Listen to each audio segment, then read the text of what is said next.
Batay sa datos ng Army Aviation Regiment o AAR, nasa 12 air asset na ang nasa ilalim ng kanilang pangangasiwa mula nang matatag ang kanilang hanay mula 2019. Ayon sa AAR, isang maselang bagay ang pagmamantina ng mga aircraft bukod sa malaki ang gastos, ilan sa mga ito ay nagmula sa donasyon ng iba't ibang kumpanya.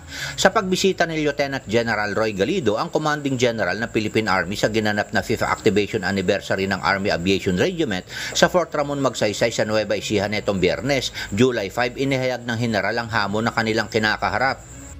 Ang unang hamon dito ay ito ay flying aircraft.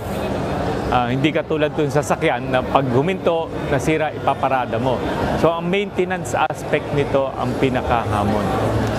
Maraming asset dito ng Aviation Regiment ay na-donate and na-maintain naman natin at nasa full mission capable naman. So ang hamon dito, how do we maintain yung full mission capable niya? So yung mga partners natin, mga stakeholders, providing the service support. Sa tema ng kanilang anibersaryo na matatag na Aviation Regiment para sa bagong Pilipinas, patatatagin anya nila ang kanilang pundasyon at pagpapabuti sa skill level ng mga sundalo.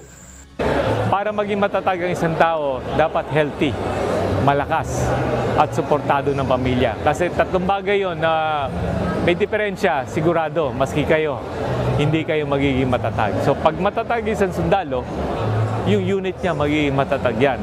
Di-develop natin yung mga sistema para sila ay makapagtrabaho ng maayos at magampanan yung misyon.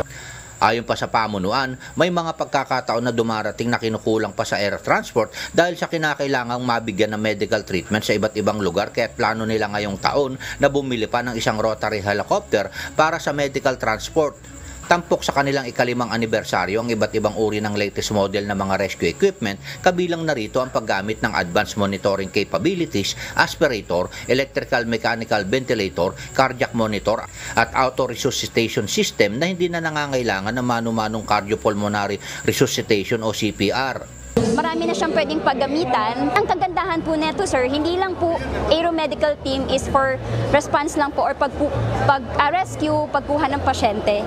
Kumbaga po, during the flight, sir, continuous po yung treatment, continuous po yung care na ginagawa po namin sa loob po ng aircraft. Ipinakita rin dito ang capabilities ng C-23 Sherpa aircraft na kaya maglula ng 28 pasyente sa kaya mga medical equipment na idinonate ng Royal Star Company.